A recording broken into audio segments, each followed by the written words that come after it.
জিনিসগুলো পড়ি। তো এখানে একটা প্রথমে লিস্ট দিয়েছি, শো করছে স্ক্রিনটা?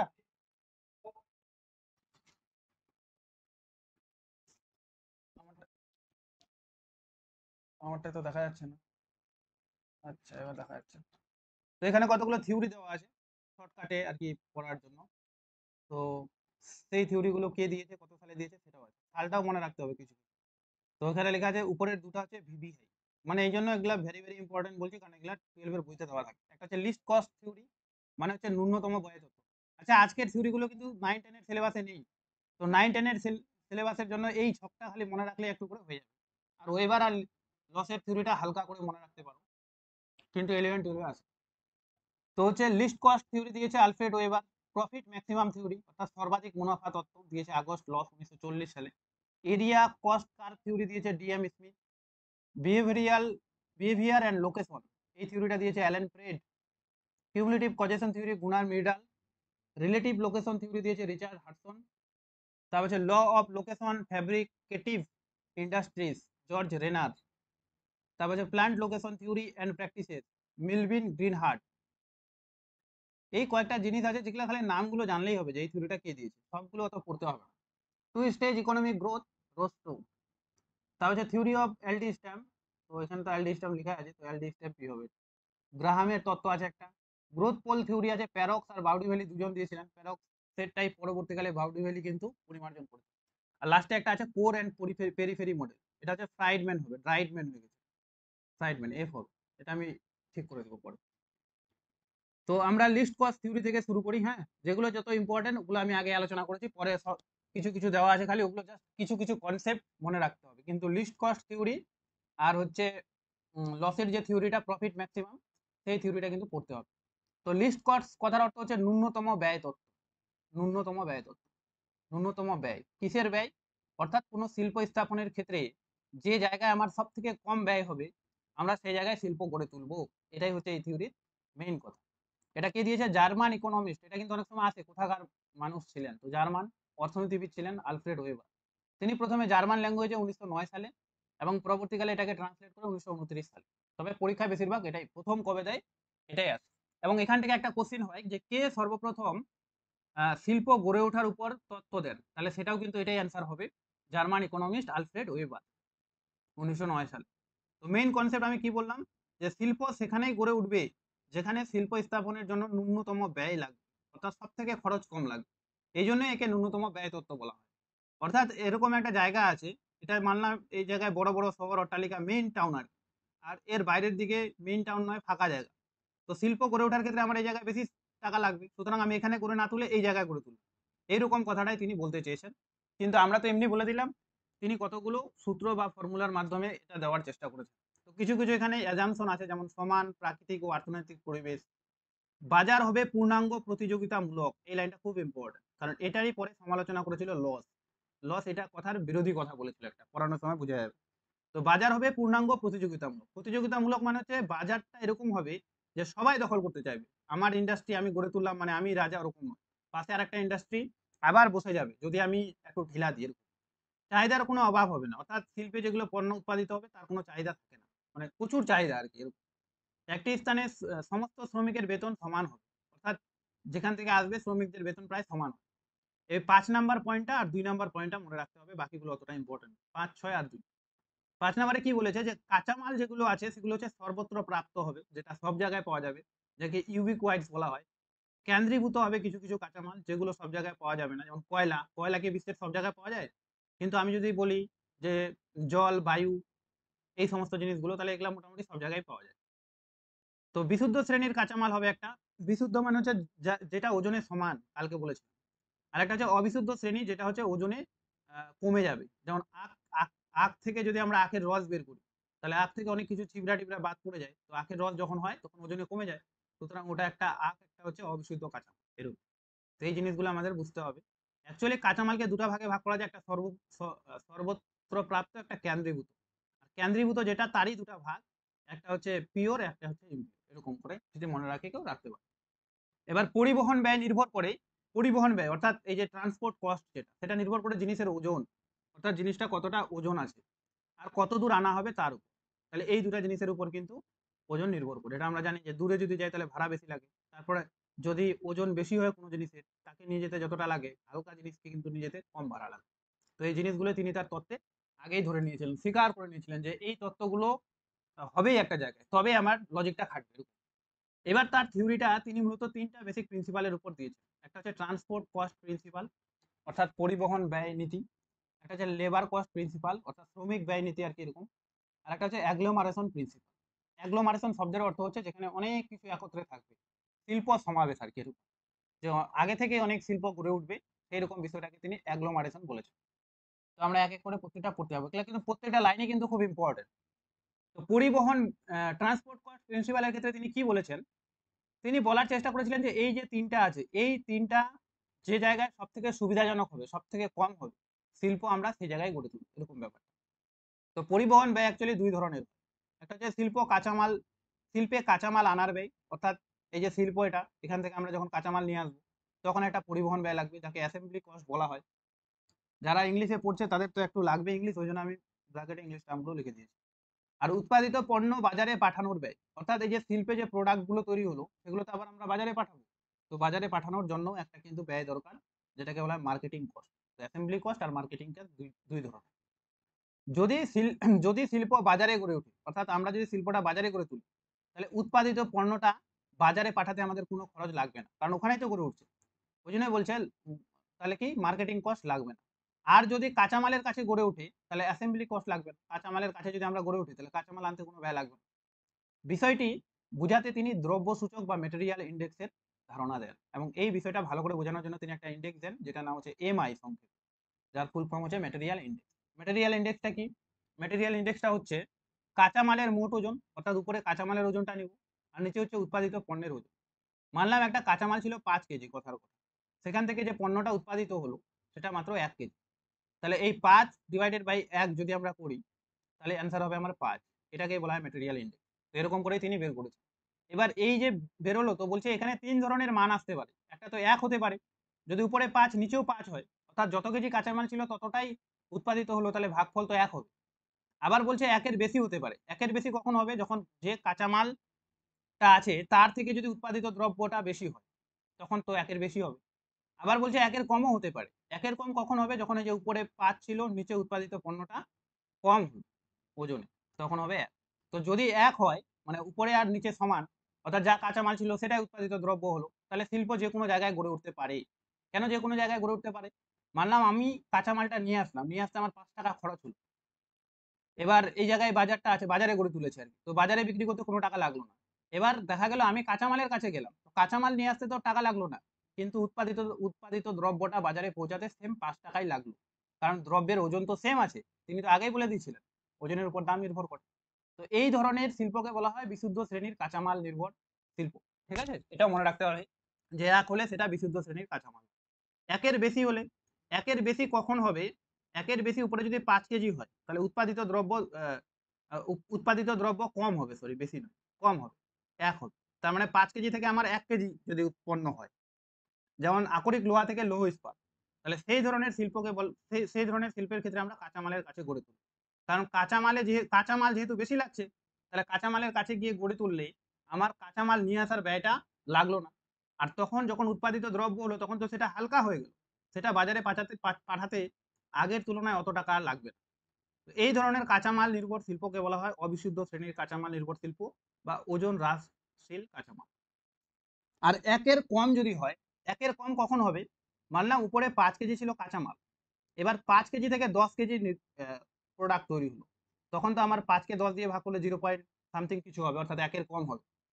তো তখন কিন্তু সেটা বাজারের কাছেই গড়ে উঠবে, কারণ আমি দেখতে পাচ্ছি যে বাইরে থেকে নিয়ে আসলে আমার যা খরচ লাগলো, তারপরে তো আমার দ্রব্যটা ওজনে বেড়ে গেল, তো তখন সেটা বাজারের কাছেই গড়ে উঠবে। তো এটা একটা বোঝার জিনিস আছে যে কাঁচামালের ওজন 5 কেজি আর উৎপাদিত দ্রব্য 10 কেজি হয়ে গেল, মানে বেশি হয়ে গেল, এটা কখন হবে? তো এটা কখন হবে? যখন হচ্ছে অনেকগুলো কাঁচামাল থেকে একটা প্রোডাক্ট তৈরি হবে। মানলাম আমি একটা গাড়ি তৈরি করছি, তো গাড়ি তৈরির জন্য তো আমার অনেক কিছু জিনিস দরকার, টায়ার দরকার, টিউব দরকার, আরো ইত্যাদি ইত্যাদি অনেক কিছু দরকার। সেই ক্ষেত্রে আমি কি করব? শহরের কাছে গড়ে তুলব। তাহলে আলাদা আলাদা করে প্রথমে হালকা হালকা করে নিয়ে আসলাম, নিয়ে এসে যখন ভারী হয়ে গেল সেটা তখন শহরে তাড়াতাড়ি সাপ্লাই দিয়ে দিলাম। এই জন্য দেখি আমরা গাড়ির বড় বড় শোরুমগুলো বা বাইকের শোরুমগুলো, সেগুলো কিন্তু শহর থেকে মোটামুটি কাছে গড়ে ওঠে, শহর থেকে অনেক দূরে গড়ে ওঠে না। তো এই ৩টা জিনিস আমাদের ভালো করে বুঝতে হবে যে এক হলে শিল্পটা যেকোনো জায়গায় গড়ে উঠতে পারে, একের বেশি হলে কাঁচামালের কাছে, আর একের কম হলে বাজারের কাছে। এর পাশাপাশি আমরা এটাও মনে রাখবো যে কখন কোন কাঁচামাল কোন কি হবে, এক হলে কত কি হবে, একের বেশি হলে কি হবে, এই দুটো। ঠিক আছে। এবার তিনি দুটা পরিস্থিতির কথা বলেছেন। দুটা পরিস্থিতি মানে বলেছে এরকম যে শিল্প কোথায় গড়ে উঠবে সেটা নির্ভর করে দুটা পরিস্থিতির উপর। প্রথম পরিস্থিতি কি? প্রথম পরিস্থিতি হচ্ছে একটা বাজার আর একটা কাঁচামাল। অর্থাৎ যে সমস্ত শিল্পে একটাই কাঁচামাল দরকার হয় এবং সেখান থেকে একটাই প্রোডাক্ট সেটা বিক্রি করার জন্য একটাই বাজার এরকম হয়, সেই রকম পরিস্থিতিতে কি হবে? তো যদি কাঁচামালটা সর্বত্র প্রাপ্ত হয়, অর্থাৎ কাঁচামাল যদি সব জায়গায় পাওয়া যায়, কাঁচামালটা এই জায়গায় পাওয়া যাচ্ছে, বাজারের কাছেও পাওয়া যাচ্ছে, সব জায়গায় পাওয়া যাচ্ছে, তো আমাদের কোনো ঠেকা পড়েছে কাঁচামালের কাছে গিয়ে শিল্পটা গড়ে তোলার? তখন আমরা বাজারের কাছেই গড়ে তুলবো। কেন বাজারের কাছে গড়ে তুলবো? কারণ আমি তো বাজারেও পাচ্ছি, কাঁচামালের কাছেও পাচ্ছি, তার থেকে আমি বাজারের কাছেই গড়ে তুলি, তাহলে আমি টাটকা সাপ্লাই দিতে পারবো। ঠিক আছে। তো সেই জন্য বাজারের কাছে গড়ে উঠবে। কেন্দ্রীভূত বা কেন্দ্রীভূত মানে সব জায়গায় পাওয়া যায় না, এটা আমি আগেই বলে দিয়েছি। এবং বিশুদ্ধ। কেন্দ্রীভূত মানে যে কোনো একটা জায়গায় পাওয়া যাচ্ছে, অর্থাৎ বাজারে পাওয়া যাবে না, মানলাম বাইরে পাওয়া যাচ্ছে এই জায়গায়, কিন্তু আবার বলে দিয়েছে ওটা বিশুদ্ধ শ্রেণীর। বিশুদ্ধ শ্রেণীর মানে কি? এটাকে যদি আমরা এখানে নিয়ে আসি তাহলে যা ওজন লাগবে, আবার শিল্পটা যদি আমরা এখানে গড়ে তুলি, এখান থেকে বাজারে নিয়ে আসতেও সেম টাকা ক্ষয় হবে, খরচ হবে। তো শিল্পটা তখন সব জায়গায় গড়ে উঠতে পারে। আমার এখানে কাঁচামালের কাছে গড়ে ওঠাই যা, আবার বাজারের কাছে গড়ে ওঠাও তাই, সমান। কিন্তু পরীক্ষায় অপশন যদি সর্বত্র না থাকে তাহলে আমরা অ্যান্সার করবো বাজারের কাছে। কারণ একটা লজিক আছে, বাজারের কাছে গড়ে তুললে আমার একটা কি টাটকা সাপ্লাই দেওয়ার একটা ব্যাপার থাকে। আর কাঁচামালের কাছে গড়ে তুললে তো আনতে আনতে তো একটু কেমন হয়ে যাবে এরকম। তো এটা কিন্তু খেয়াল রাখতে হবে। সব সময় দেখা গেল সর্বত্র অপশনই নাই। কেন্দ্রীভূত এবং বিশুদ্ধ কাঁচামাল হলে সর্বত্র, এটা তো আমরা জানি, কিন্তু সর্বত্র যদি অপশন না থাকে তাহলে বাজারের কাছে অ্যান্সার হওয়ার চান্স থাকে। এবার হচ্ছে কেন্দ্রীভূত কিন্তু অবিশুদ্ধ। কেন্দ্রীভূত একটা নির্দিষ্ট জায়গাতেই পাওয়া যাচ্ছে, আবার কাঁচামালটার ওজন অনেক বেশি, তাহলে আমরা কাঁচামালের কাছেই করে তুলব। কি দরকার আমার বাজারে করে তোলার? অত ভারী জিনিস নিয়ে এসে হালকা জিনিস তৈরি করার কোনো মানে হয় না। তো আমি ভারী জিনিসের পাশে চলে যাবো, যখন জিনিসটা হালকা হয়ে যাবে তখন আমরা বাজারে নিয়ে আসবো। তো এই জিনিসগুলো, কারো কোনো সমস্যা এতদূর পর্যন্ত?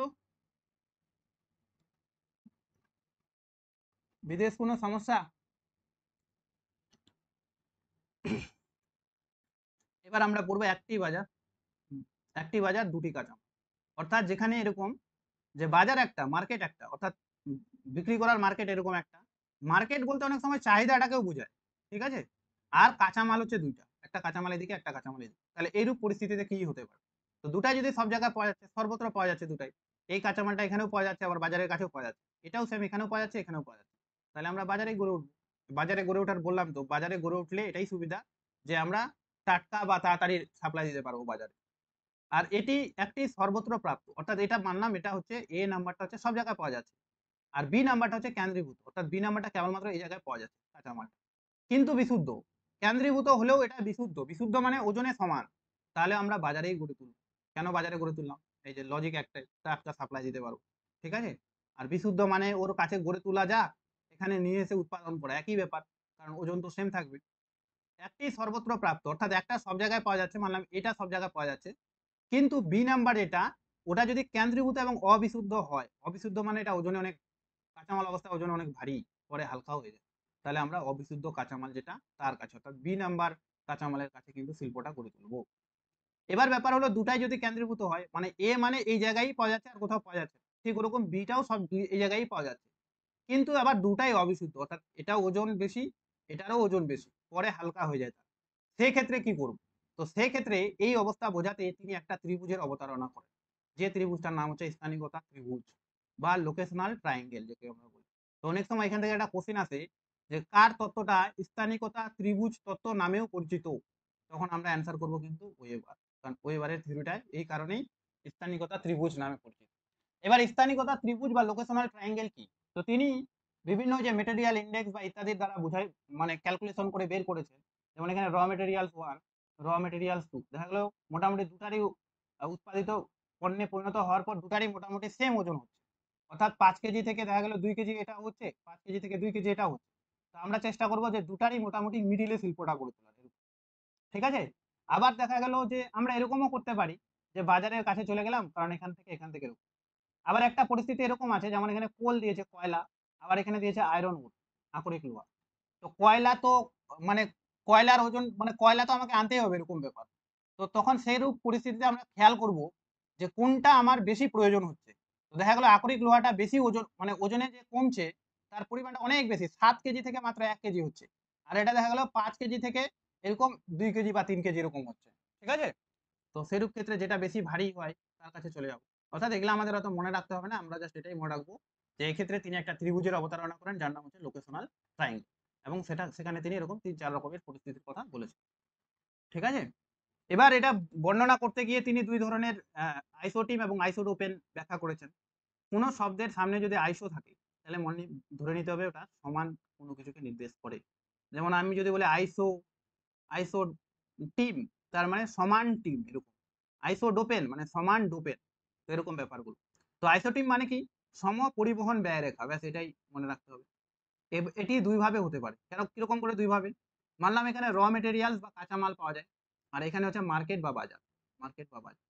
তো র মেটেরিয়ালস থেকে মানলাম এই যে একটা এরকম করে র মেটেরিয়ালস এরকম করে একটা গোল বানালাম।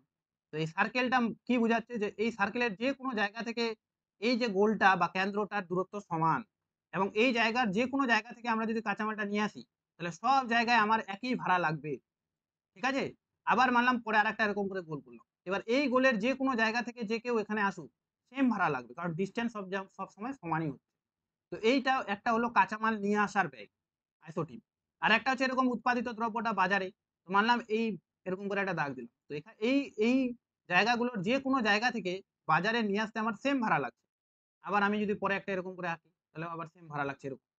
তো একটা হচ্ছে কাঁচামালে এ কা কি বলে যে কাঁচামাল নিয়ে আসার ব্যয় শিল্পে, আর একটা হচ্ছে শিল্প বাজারে নিয়ে যাওয়ার ব্যয়। এরকম করে ২ ধরনের কার্ভ এটা কিন্তু হয়। তো এটা মোটামুটি আমরা সবাই জানি। এবার মানলাম এদিকে র মেটেরিয়ালস এর একটা কার্ভ এরকম আর একটা মার্কেটের কার্ভ। এবার এই কার্ভ গুলো এরকম করে যদি আমি এরকম করে আঁকি একটা বৃত্ত, এটা মানলাম র মেটেরিয়ালের আইসোটিপ, আবার এখানে বাজারের আইসোটিপ। তো এরকম করে যখন অনেকগুলো আইসোটিপ হয়ে যাবে তখন তারা পরস্পরকে কিন্তু কি করবে? ছেদ করবে। নাম্বারটা কোথায় আছে? পরস্পরকে কিন্তু ছেদ করবে। আর ছেদ করার ফলে সেই ছেদ বিন্দুগুলোকে যোগ করে আমরা কতগুলো ডিম্বাকৃতি রেখা পাবো। তো একবারে মোছার কোনো উপায় নেই। তো একটা ডিম্বাকৃতি রেখা থাকবে। যেমন যেমন এটা একটা ছেদ বিন্দু, এটা একটা ছেদ বিন্দু, এটা একটা ছেদ বিন্দু। এখানে ছেদ। এবার এই ছেদ বিন্দুগুলো দিয়ে এরকম করে একটা ডিম্বাকৃতি আমরা রেখা পাচ্ছি। যে ডিম্বাকৃতি রেখাটাকেই বলা হয় আইসোটোপেন। তার মানে ২ টা আইসোটিন থেকে একটা আইসোটোপেন তৈরি হয়। আর আইসোটোপেনটা হচ্ছে ডিম্বাকৃতি। কিন্তু আইসোটিন গুলো বৃত্তাকার হয়। এরকম মনে রাখতে হবে। যে স্থানে আইসোটোপেনের মান সবচেয়ে কম, যেমন এটা একদম সবচেয়ে কম, এর নিচে ভিতরে আর কোনো আইসোটোপেন নেই। সেই জায়গায় শিল্প গড়ে তোলা সর্বাধিক আদর্শ। অর্থাৎ এর ভিতরে যদি আমরা শিল্প গড়ে তুলি তাহলে আমরা সর্বাধিক লাভজনক হব। এটা কিন্তু কে বলেছে? ওয়েবার।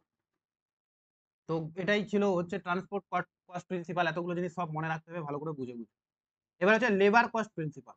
লেবার কস্ট মানে হচ্ছে শ্রমিক নীতি আর কি। শ্রমিকের ব্যয় এরকম শ্রমিক ব্যয় নীতি। তো শ্রমিক। তো ওয়েবার বলেছে যে কোন শিল্পে দেখা গেল এরকম যে কাঁচামালে যা খরচ হচ্ছে তার থেকে বেশি আমার লেবার দরকার হচ্ছে। তাহলে সেই রকম পরিস্থিতিতে লেবাররা যে জায়গা থেকে আসছে আমরা শিল্পটাকে সেই জায়গায় গিয়ে গড়ে তুলব। কারণ সেক্ষেত্রে আমার ন্যূনতম ব্যয় লাগবে। তো এটা তো বলেছে এর পাশাপাশি তিনি কতগুলো ধারণা দিয়েছেন যেমন হচ্ছে মজুরি সূচক, শ্রম গুণক আর একটা হচ্ছে ক্রিটিক্যাল আইসোটোপ। এটা থেকে পরীক্ষা অনেক সময় কোশ্চেন আসে। তবে এগুলা ভিতর থেকে কনসেপচুয়াল কোশ্চেন আসে না, ডিরেক্ট জিজ্ঞেস করে যে ক্রিটিক্যাল আইসোটোপের ধারণা কে দেন। ঠিক আছে? তা আমরা একটু বুঝে নিই। তো শ্রম সূচক মানে কি? ইন্ডেক্স অফ লেবার কস্ট, অর্থাৎ উৎপাদিত পণ্যের একক প্রতি গড় মজুরি। মানে আমরা এরকম অনেক সময় বলে দিই, যেমন চা পাতার ক্ষেত্রে এটা হয়।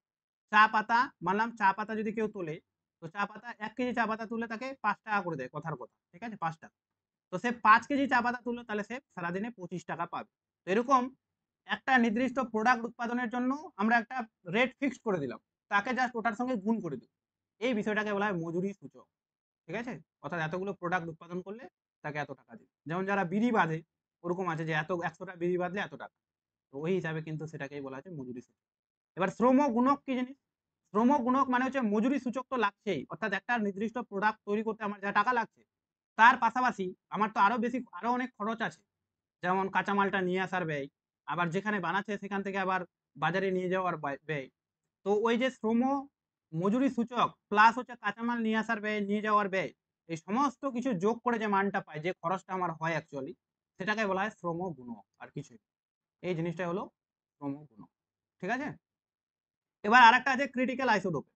তো ক্রিটিক্যাল আইসোটোপেনটা ব্যাপারটা কি? ক্রিটিক্যাল আইসোটোপেনটা অ্যাকচুয়ালি কিন্তু একটু আমি এটা জুম করে দিই, তাহলে মনে হয় বোঝা যাবে। এটা নিয়ে যাবো কেমন করে?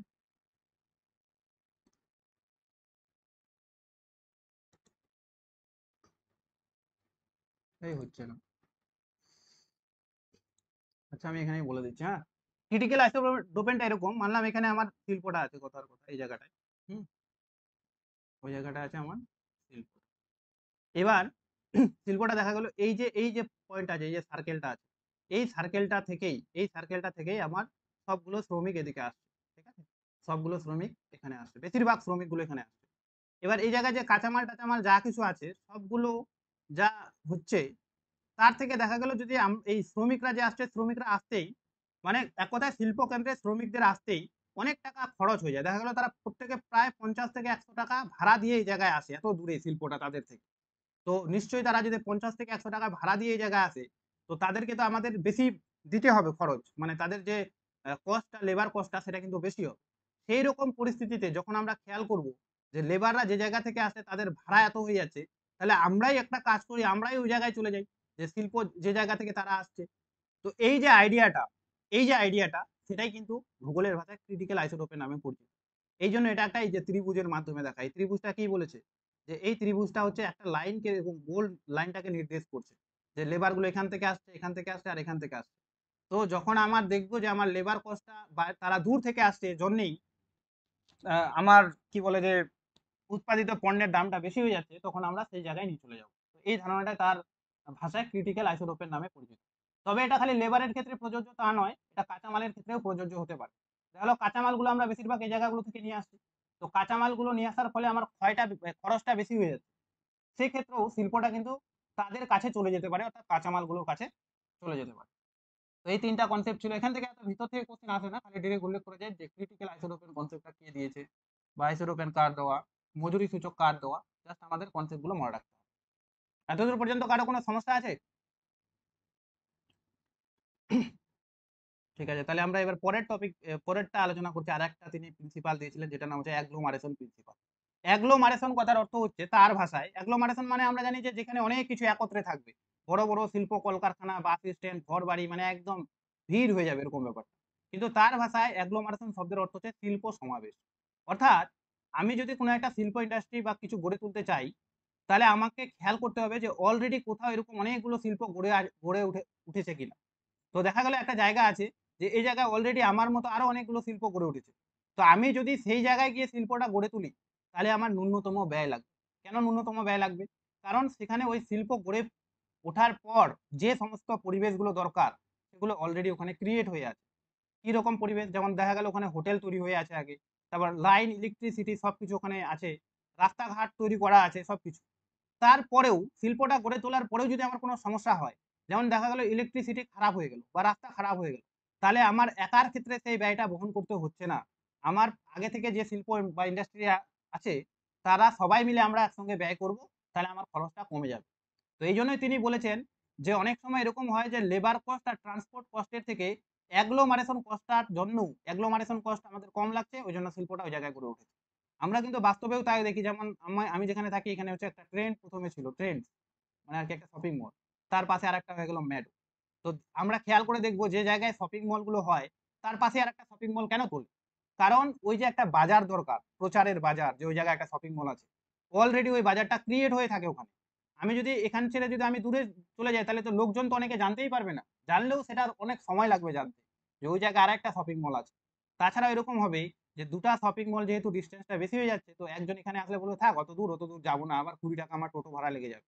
তো এইরকম অনেক অসুবিধার জন্যই বা সুবিধার জন্যই ওইবার বলেছে যে যে জায়গায় অ্যাগ্লোমারেশন আছে, শিল্পটা কিন্তু সে জায়গাও গড়ে উঠতে পারে।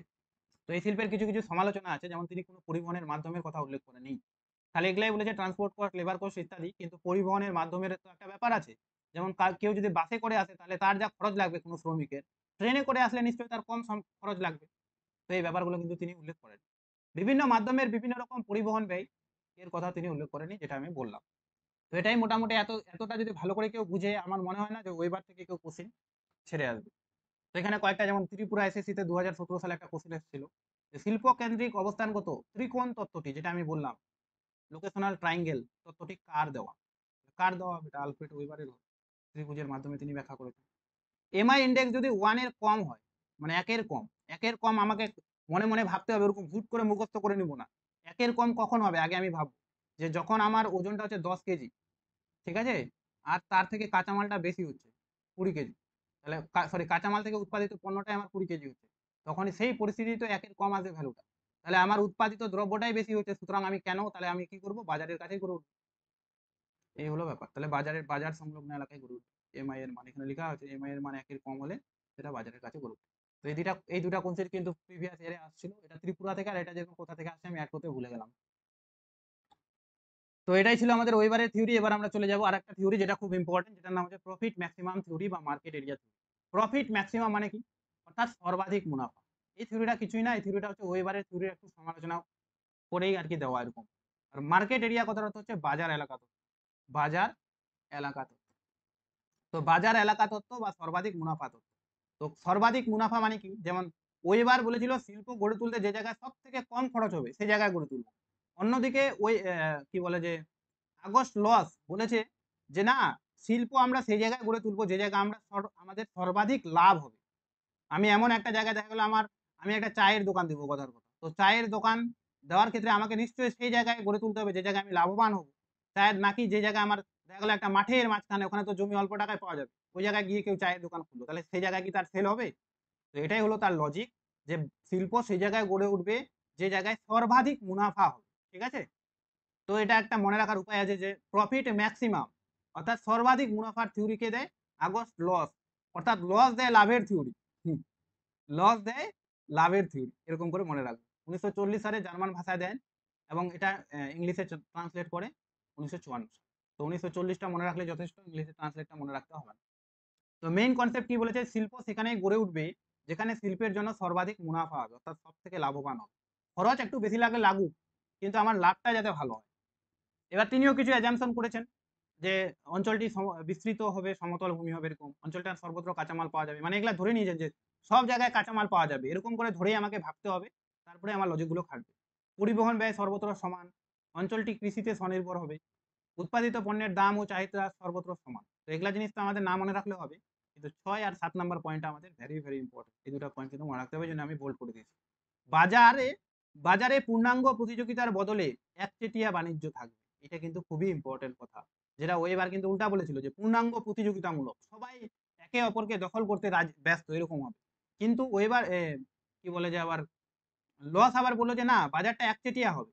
যেমন আমরা এখন দেখতে পাচ্ছি যে মুকেশ আম্বানি সব কিছু দখল করে নিচ্ছে ধীরে ধীরে, সবজির বাগান দোকান থেকে শুরু করে সিম কার্ড থেকে শুরু করে এ টু জেড সবকিছু সে ধীরে ধীরে চালু করে দিচ্ছে। তার মানে কি এখন মুকেশ আম্বানির একচেটিয়া বাণিজ্য চলছে, এরকম ব্যাপারটা। তো প্রথমে প্রতিটি শিল্পের বাজারে বৃত্তাকার থাকে, এটা খুব ইম্পর্টেন্ট, যে প্রথম দিকে শিল্পের বাজারগুলো বৃত্তাকার হয় এরকম আকৃতিতে। তারপর বাজার ভাগাভাগি হলে, বাজার ভাগাভাগি মানে যে একটা ইন্ডাস্ট্রি এখানে একটা ইন্ডাস্ট্রি এখানে, এরা বাজারগুলো নিজেদের আরো বাড়াচ্ছে, এরকম যে আমি আরো বাজারটা বাড়িয়ে দিই। তো ভাগাভাগি হলে সেটা ষড়ভুজাকার বা হেক্সাগনে পরিণত হয়। তো এটাই তার থিওরির মেইন কথা, যে কিভাবে একটা বৃত্তাকার বাজার ধীরে ধীরে ষড়ভুজে মানে যার 6টা বাহু, এরকম 6টা বাহুতে পরিণত হয়, সেটাই তার থিওরিতে আমরা দেখব। তো এখান থেকে একটা কোশ্চেনও আসে যে অ্যাকর্ডিং টু আগস্ট লস, যে বাজার এলাকায় কি ধরনের, বাজার এলাকার আকৃতি কিরকম হবে, তাহলে সেটা হচ্ছে ষড়ভুজাকার হবে। বৃত্তাকার আর ষড়ভুজাকার দুটো অপশন থাকলে হেক্সাগোনালটাই আমরা করে আসবো। তো ডিফারেন্ট স্টেজ তিনি 3টা ধাপের মাধ্যমে বা 3টা স্টেজে তার থিওরিটা বর্ণনা করেছে। তো প্রথম স্টেজে কি ছিল, যে প্রথম স্টেজের ক্ষেত্রে বাজার থাকবে বৃত্তাকার, যার কেন্দ্রে চাহিদা থাকে সর্বাধিক। মানে কিরকম ব্যাপারটা আমি বলছি পরে, এই যে এই জায়গাটায় বোঝাচ্ছি, যে মানলাম এই জায়গায় একটা শিল্প ইন্ডাস্ট্রি আছে। এবার এই শিল্প ইন্ডাস্ট্রি থেকে আমি যদি কোনো একটা প্রোডাক্ট, আমি প্রোডাক্টটা তৈরি কাঁচামাল নিয়ে আসার পর সব কিছু মিলে প্রোডাক্টটা তৈরি করলে মানে 20 টাকা লাগছে। এবার 20 টাকার প্রোডাক্টটা তৈরি করার পর আমার আর একটা এক্সট্রা খরচ আছে, সেটা কি, সেটা হচ্ছে এই বাজার শিল্প কেন্দ্র থেকে বাজারে পৌঁছানো প্রোডাক্ট। তো আমার বাজারে পৌঁছাতে গেলে তো আমার একটা ভাড়া লাগবে। তো ভাড়াটা মানলাম এখানে গেলাম, এখানে দেখা গেলো আমার 2 টাকা ভাড়া লাগলো, তাহলে 20 আর 2 22 টাকা অলরেডি আমার খরচ হয়ে গেল। আরেকটু গেলাম, দেখা গেলো এখানে এখানে দেখা গেলো আমার 25 টাকা লাগলো, মানে তাহলে 20 আর 25 5 25 টাকা হয়ে গেল। তারপরে আমি এখানে গেলাম, এখানে দেখা গেলো আমার 30 টাকা খরচ হয়ে গেল, মানে ভাড়া 10 টাকা প্লাস আগে থেকে 20 টাকা খরচ আছে। এবার আমি প্রোডাক্টটা এই জায়গায় যখন নিয়ে গেলাম, দেখা গেলো এর দাম হয়ে গেল 40 টাকা।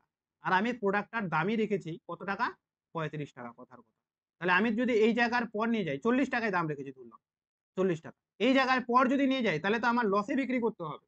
মানে প্রোডাক্টটা তৈরি করতে আর পরে যে ভাড়াটা লাগলো সেটার পর তো আমাকে লসে বিক্রি করতে হবে। এই জন্য তিনি বলেছেন যে বাজারের শিল্প কেন্দ্রের পাশে এই ডিমান্ড হবে সর্বাধিক। কেন ডিমান্ড সর্বাধিক হবে? কারণ এই জায়গায় দামটা একটু কম হবে, কারণ আমার পরিবহন ব্যয়টা এই জায়গায় লাগছে না। ফলে আমি 20 টাকা তো 20 টাকায় বিক্রি করে দিতে পারি কেউ চাইলে। কিন্তু এই জায়গায় যদি আমি চলে যাই 25 টাকার জায়গায়, কেউ যদি আমাকে বলে যে তোমাকে আমি 22 টাকা দিচ্ছি দিয়ে দাও, তো 22 টাকা আমি দিব একে? দিব না নিশ্চয়ই, নাহলে আমার তো 25 টাকা খরচই হয়েছে অলরেডি। ওই জন্যই বলেছে যে এই জায়গা হবে সর্বাধিক, এবং কমতে কমতে যত দূরত্ব যাব কমতে কমতে একটা জায়গা আসবে যে জায়গার পর আর জিনিসটার কোনো চাহিদা থাকবে না, কারণ দামটা অনেক বেড়ে যাবে। তো এটাকেই তিনি বলেছেন সর্বনিম্ন চাহিদা বা চাহিদা শূন্য। তিনি বলেছেন এই যে সর্বোচ্চ চাহিদা থেকে সর্বনিম্ন চাহিদা পর্যন্ত এরকম যদি আমরা একটা দাগ টেনে দিই, দাগ টেনার পর এটা আমাদের ব্যাসার্ধ হয়ে গেল, অর্থাৎ কাটা কম্পাসটা এখানে বসালাম, কাটাটা এখানে বসালাম, রুলটা দিয়ে এরকম করে একটা বৃত্ত এঁকে দিলাম। এই যে বৃত্তটা হলো, এই বৃত্তটাই হচ্ছে সেখানকার বাজার। ঠিক আছে, এই বৃত্তটাই হচ্ছে এই শিল্পের বাজার। তো বাজারটা বৃত্তাকার হলো। তো ওটাই তিনি বলেছেন এই কেন্দ্র থেকে যত দূরে যাওয়া যায় চাহিদা ক্রমশ কমতে থাকে, এবং কিছুটা একটা সময় চাহিদা শূন্য হয়ে যায় বা যার কোনো আর দাম থাকে। সর্বোচ্চ চাহিদা মানে কি, শিল্প কেন্দ্রে থেকে চাহিদা শূন্য স্থান পর্যন্ত ব্যাসার্ধ ধরে একটি বৃত্ত অঙ্কন করলে এটাই হবে পণ্যটির বৃত্তাকার বাজার। একেই বৃত্তাকার বাজার বলা। বাজার বা চাহিদা বোঝানোর জন্য তিনি একটা রেখা ব্যবহার করেছেন যার নাম হচ্ছে ডিমান্ড লাইন। এটা দেখে কোশ্চেন খুব আসে যে ডিমান্ড লাইন শব্দটা কে ব্যাখ্যা করেছেন। আর চাহিদা শঙ্কু হচ্ছে ডিমান্ড কোণ। এই দুটা। ডিমান্ড লাইনটা কি? ডিমান্ড লাইনটা হচ্ছে এই যে লাইনটা, এরকম করে এই জায়গায় আমার সব থেকে বেশি আমার মুনাফা হবে, ওই জন্য আমি এখানে সব থেকে উঁচু দিলাম। যত যাচ্ছে মুনাফাটা কমছে, কমতে কমতে এই জায়গায় মুনাফা একদম সর্বশেষ, এর থেকে পরে যদি যাই তাহলে আমাকে লসে বিক্রি করতে হবে। তো এই যে লাইনটা সর্বাধিক চাহিদা থেকে সর্বনিম্ন চাহিদা পর্যন্ত, একেই বলা হচ্ছে চাহিদা রেখা। আর এর ফলে যে একটা এরকম ত্রিভুজ বা শঙ্কু তৈরি হলো সেটাকে বলা হয় ডিমান্ড কোণ বা চাহিদা শঙ্কু। তাহলে এরকম পরীক্ষা আসতে পারে যে সর্বোচ্চ থেকে সর্বনিম্ন চাহিদা পর্যন্ত যে রেখা টানা যায় তাকে কি বলা হয়? তাহলে তাকে আমরা কি বলবো? তাকে আমরা বলবো অ্যাকচুয়ালি হচ্ছে কি বলা যায়, চাহিদা রেখা বা চাহিদা শঙ্কু। চাহিদা শঙ্কুটা কোথাও লেখা নেই, এত লেখা আছে চাহিদা। ঠিক আছে, তো এটাই ছিল এটার কনসেপ্ট মেইন প্রথম ধাপ, যে প্রথম ধাপে বাজার হলো বৃত্তাকার। এবার বৃত্তাকার বাজার যখন হবে, তো আমি এরকম বললাম বৃত্তাকার বাজার যখন হবে, তো আমি একটা ইন্ডাস্ট্রি গড়ে তুললাম, ঠিক আমার পাশাপাশি আরেকজন একটা ইন্ডাস্ট্রি গড়ে তুললো এইখানে। এবার আমাদের এইরকম করে লাগলো সংঘর্ষ, আর মানলাম আর একটা এখানে ইন্ডাস্ট্রি আছে, এরকম 3টা ইন্ডাস্ট্রি হলো। তো আমার বাজার এটা, এর বাজার এটা, এর বাজার এটা। এবার মাঝখানে এই যে অংশটা, এই অংশটা কিন্তু একটা ফাঁকা থেকে গেল, ক্রস থেকে গেল, কারণ বৃত্তাকার বাজার হলে মাঝখানে তো একটা জায়গা থাকবে, যে জায়গাটা কারো বাজারের মধ্যেই পড়বে না। তাহলে এই লোকেরা কোথা থেকে সুবিধা পাবে, বা এই লোকেদের কাছে কি তাহলে কোনো প্রোডাক্ট আসবে না? তো এই জন্য তিনি পরে ধারণাটাকে চেঞ্জ করলেন, বললেন যে না, ওরকম ব্যাপারটা নয়। প্রথমে বৃত্তাকার থাকছে ঠিক আছে, কিন্তু পরে ওই জন্য গ্যাপ যাতে না থাকে, তারা ধীরে ধীরে কি হয়ে যাচ্ছে, ষড়ভুজাকার হয়ে যাচ্ছে। কেমন করে ষড়ভুজাকার হচ্ছে? তো একটি শিল্পকেন্দ্রে সমগ্র স্থানের যোগান পূর্ণ করতে না পারায় পাশে আরেকটি শিল্প গড়ে উঠবে, এবং তারা পরস্পর বাজার দখল করার প্রতিযোগিতায় নামবে। এ ওর বাজার দখল করে নিবে, ওই ওর বাজার দখল করে নিবে। তাই বৃত্তাকার বাজারের সীমানা ধীরে ধীরে সরল রেখায়, অর্থাৎ এই যে সীমারেখাটা, এই যে সীমারেখাটা ছিল যে সরল রেখা হয়ে যাচ্ছে, এবং বাজার ষড়ভুজাকার হতে থাকে, ধীরে ধীরে ষড়ভুজাকার হয়ে যাবে। মানে যে তাদের মধ্যেকার যে এরকম ছিল, এটা এখন এই যে এরকম সরল রেখা হয়ে যাচ্ছে, মানে এ বেশি দখল করে নিচ্ছে, ওই দখল করে নিচ্ছে, তো আগে যেরকম ছিল আবার এদিকেও ষড়ভুজাকার হয়ে যাচ্ছে এরকম। আবার এদিকেও তো একটা এরকম করে ইন্ডাস্ট্রি থাকলে এখানেও ষড়ভুজাকার হয়ে যাচ্ছে। তো ষড়ভুজাকার হতে হতে লাস্টে এরকম করে তারা ষড়ভুজাকার হয়ে যায়, যেমন এখানে ছবিটা দেওয়া আছে। তো এটাই বললো যে এখানে দ্বিতীয় পর্যায়ে কি হবে, বৃত্তাকার বাজারের সীমানাগুলো ধীরে ধীরে সরল রেখা, আর বাজারটা ধীরে ধীরে ধীরে ধীরে ষড়ভুজাকার হতে থাকে।